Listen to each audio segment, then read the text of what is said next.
Olá, eu sou o pastor Kowalczuk e você está conectado no canal da Igreja Adventista do Sétimo Dia do Jardim Colonial.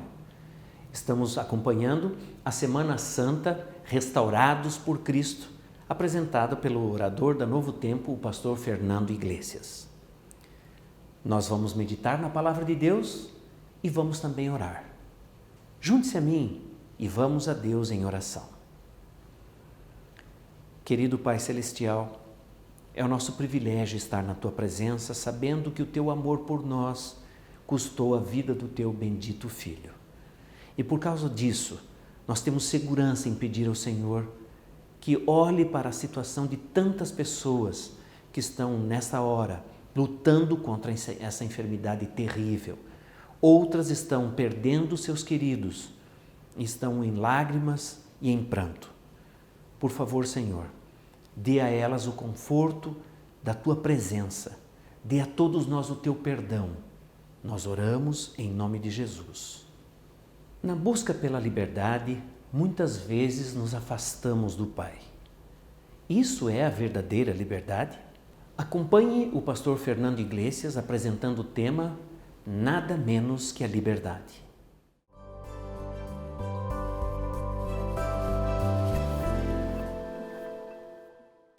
Bom receber você aqui de novo. Nós vamos abrir a Palavra de Deus para poder estudá-la, para deixar com que Deus fale conosco na nossa mente, no nosso coração. Então eu quero convidar você para a gente orar antes disso, tá bom? Deus amado, nós estamos aqui com o coração aberto e a mente também, para ouvir a Sua voz, Senhor, através da Sua palavra. Opere esse milagre na nossa vida, Senhor. Exatamente o que a gente precisa, mesmo que não seja o que nós estamos querendo, mas faz o que nós precisamos, em nome de Jesus, amém.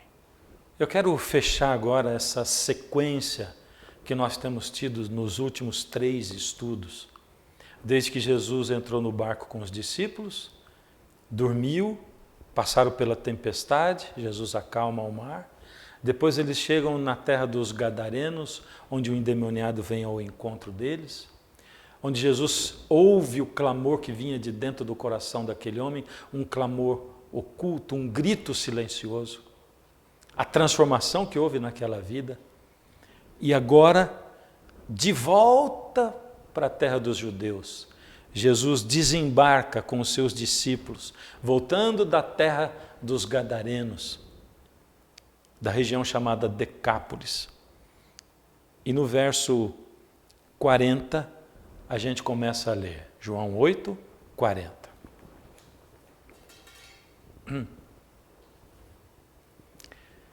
Ao regressar Jesus, a multidão recebeu com alegria, porque todos estavam esperando.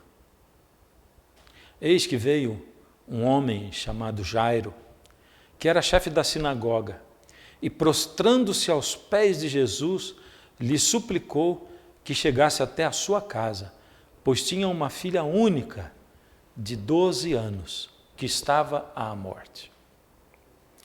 Enquanto ele ia, as multidões o apertavam. Certa mulher, que havia 12 anos, vinha sofrendo de uma hemorragia, a quem ninguém tinha podido curar, e gastara tudo com os médicos, veio por trás dele e tocou na orla da sua veste. E logo se lhe estancou a hemorragia, no mesmo momento. Mas Jesus disse: quem me tocou? Como todos negassem, Pedro, com seus companheiros, disse: Mestre, as multidões te apertam e te oprimem. Como dizes quem me tocou? Contudo, Jesus insistiu: alguém me tocou, porque senti de mim sair poder. Vendo a mulher que não podia ocultar-se, aproximou-se trêmula e, prostrando-se diante dele, declarou à vista de todo o povo a causa por que lhe havia tocado e como imediatamente fora curada. Então Jesus disse: filha, a tua fé te salvou, vai em paz. Vamos parar por aqui. A gente encontra Jesus, então, voltando com os seus discípulos. Ele havia deixado o ex-endemoniado, testemunhando na terra, naquelas 10 cidades em Decápolis. E quando Jesus desembarca ali, a palavra diz que tem um monte de gente esperando. A multidão estava esperando e todos apertam Jesus, todos comprimem Jesus. Os discípulos ficam ali tentando, mas eles não conseguem. As pessoas querem falar todas ao mesmo tempo. Você sabe como é que é esse efeito rebanho, né? Todos acham que têm o mesmo direito, todos querem Jesus em primeiro lugar, querem ser os primeiros, todos têm medo de serem deixados para trás. Mas logo, no meio da multidão, consegue chegar perto de Jesus um homem do alto escalão, chamado Jairo, chefe da sinagoga, um cargo muito importante também. É interessante porque, sendo que ele era um homem importante, ele era acompanhado também dos seus oficiais. Ele vestia roupas importantes. Por isso, mesmo a multidão comprimindo, quando aquele homem foi chegando, a multidão foi se abrindo e ele conseguiu chegar no centro da multidão, onde estava Jesus. Aquele homem tinha um problema. Ele era um homem importante, tinha roupas importantes, tinha funcionários, tinha um emprego maravilhoso, mas ele não tinha a coisa que ele mais amava na vida dele, a filha dele. E eu fico imaginando, por causa da posição dele, o que o levou a falar com Jesus. Sabe, existe uma velha frase que diz assim: se não vem pelo amor, vem pela dor. É o que as pessoas falam, né? Ou seja, pessoas que não vêm para Deus quando tudo está bem, Deus vai mandar lá um castigo para ela e ela vai sofrer, ela vem. E não é essa a verdade. Existem sim pessoas que jamais iriam para Deus se não fosse no momento da dor, mas não que Deus tenha mandado nada disso. Esse homem que era importante e que dependia da sua profissão e que provavelmente não queria ser visto com Jesus, ele não viu um outro jeito na vida dele, porque ele ouvia falar de Jesus, de que Jesus era possivelmente o Messias, ele ouvia o povo contar de milagre depois de milagre que Jesus fazia, e quando a filha dele estava ali já quase morrendo, quase perdendo o fôlego de vida, parando a respiração, ele se desesperou, largou a filha dele e correu para onde haviam dito que Jesus estava. Ele também esperou no meio da multidão. Ele viu a multidão correr para cima de Jesus, mas ele conseguiu abrir caminho no meio da multidão e chegou até Jesus. E ele expôs para Jesus o que ele tinha, disse: Senhor, a minha filha, ela está quase morrendo e eu preciso que o Senhor vá comigo.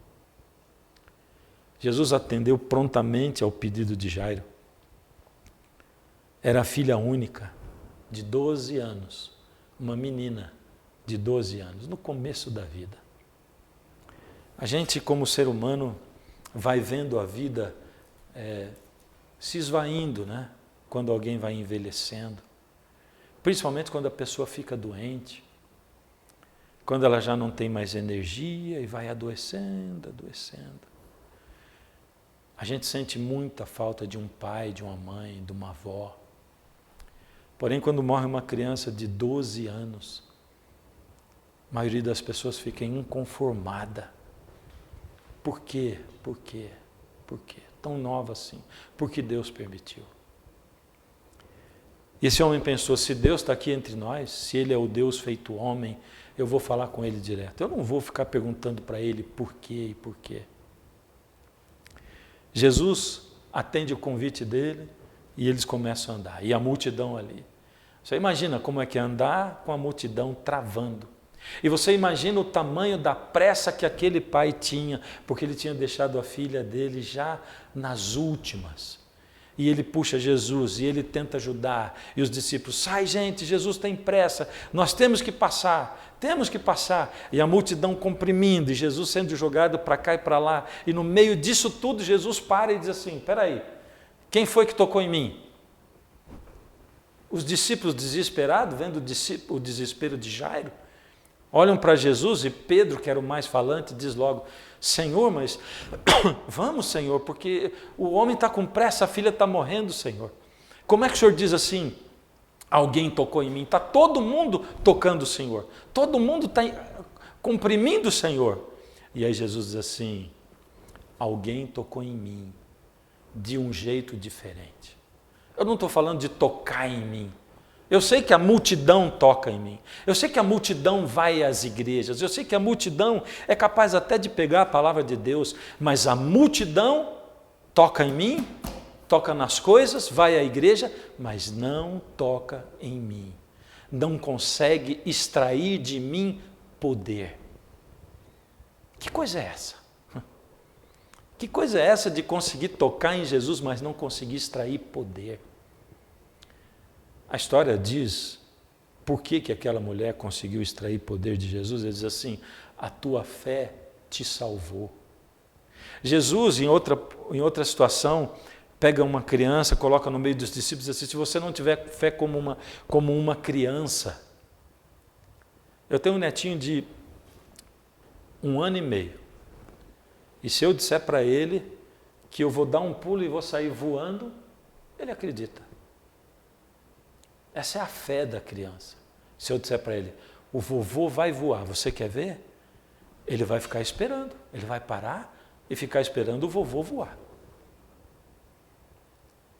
Por isso Jesus diz assim, olha, eu estou andando aqui e tem um monte de gente tocando em mim. A gente vê um monte de gente vendo programas de TV, assistindo sermões e cultos na internet, a gente vê um monte de gente falando em Deus, pregando em nome de Deus. Dificilmente as pessoas conseguem tocar em Deus de um jeito diferente. Eu não estou falando da fé que faz curar. Sabe por quê? Essa mulher que foi curada do fluxo de sangue, ela também já morreu. Ela morreu depois. Porque nessa vida a gente nasce, vive e morre. Por isso, quando a gente começa a conhecer Deus e como Deus age no mundo, também não faz sentido quando um recém-nascido morre, ou uma criança com 10 anos, ou com menos, ou um jovem morre, a gente diz assim, por quê? Por quê? É porque a gente vive no mundo de pecado, e quem nasce nesse mundo de pecado, nasce e um dia morre. E alguns morrem antes e outros morrem depois, e o inimigo tenta destruir todo mundo, mas Deus está aí segurando. O que Deus garante para a gente é a vida eterna. Na maioria das vezes Jesus diz assim, a tua fé te salvou. E ele curava também, mas a fé salva, porque a fé que toca diferente é aquela fé que consegue crer mesmo em silêncio. Essa mulher que tinha o fluxo de sangue, ela era discriminada pelo povo. Porque a lei de Moisés dizia que quando uma mulher estava com hemorragia, quando ela estava na menstruação, ela era considerada imunda. Por isso aquela mulher era imunda o tempo todo. E as pessoas não se aproximavam dela. Ela perdeu a família, ela perdeu o esposo, ela perdeu tudo. Ninguém queria se aproximar. Por isso ela foi oculta no meio da multidão. Nem sempre aqueles que estão à vista no meio das igrejas, nem sempre os pastores, os que falam, os que cantam, são os que têm mais fé. Mas aqueles que ocultos no meio da multidão sabem que se conseguirem pelo menos tocar as vestes de Jesus, que vai acontecer uma transformação na vida deles. Acontece que os discípulos, Jairo e as pessoas que estavam junto, não conheciam nada daquilo.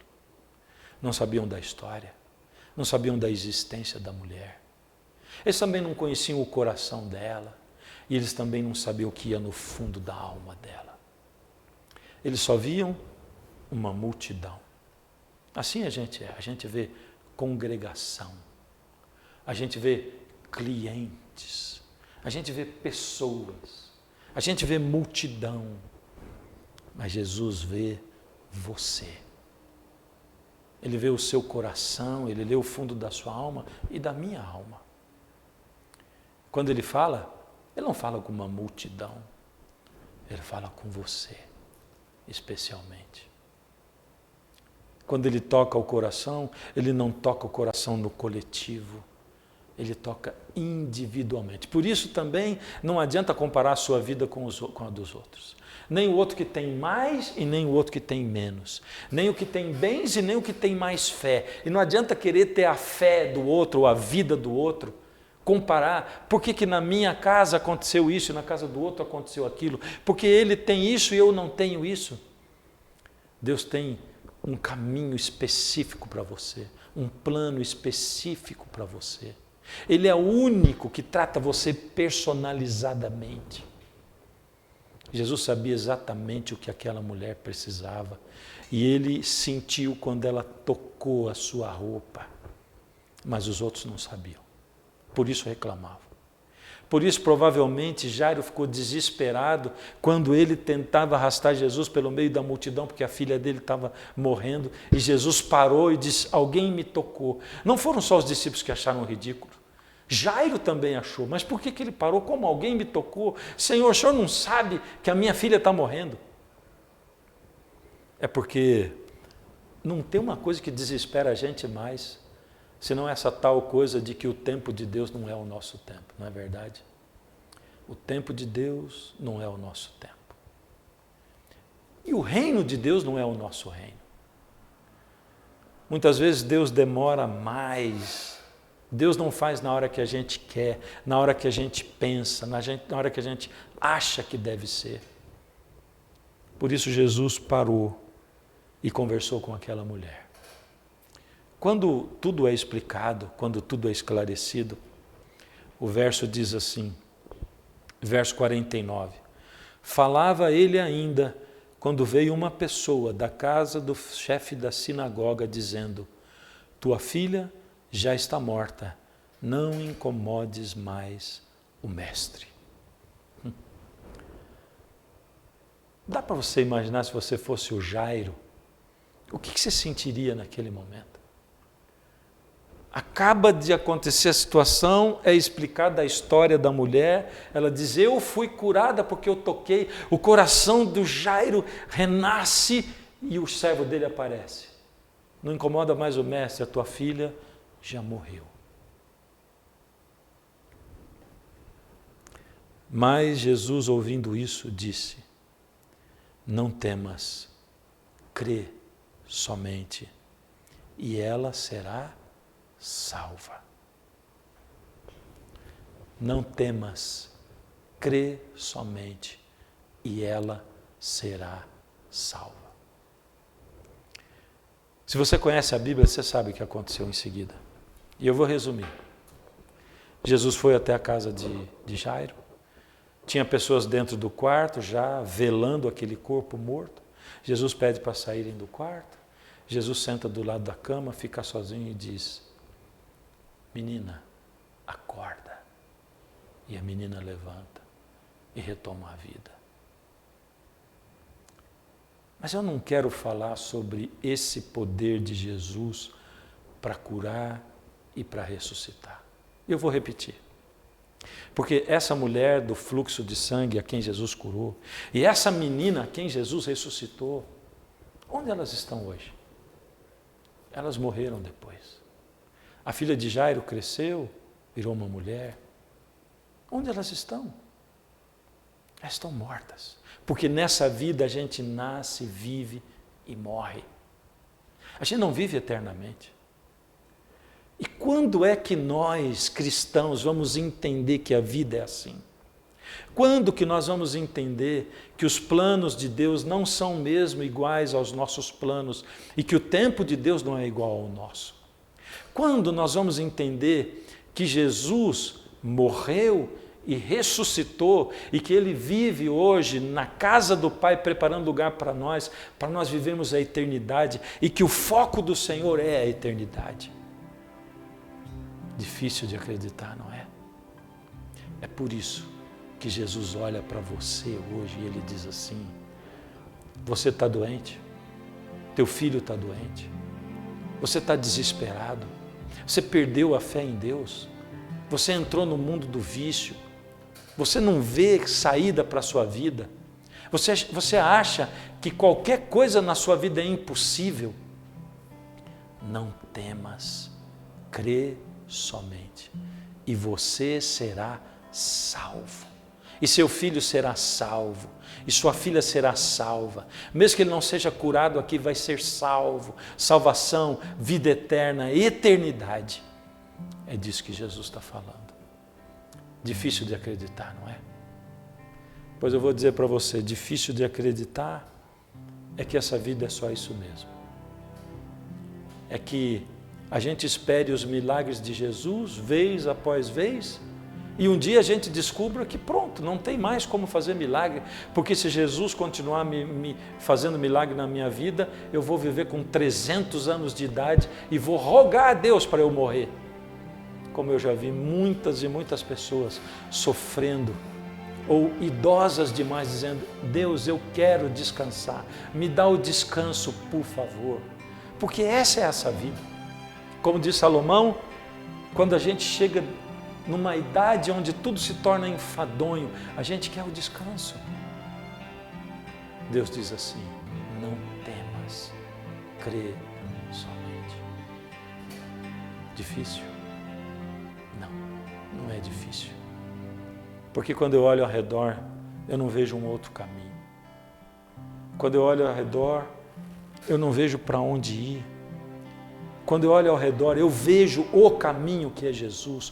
Quando eu olho ao redor, eu vejo a saída que é Jesus. E quando eu olho para a palavra, eu vejo o poder que emana desse Jesus que me criou, e que me formou, e que me mantém, e que me salvará.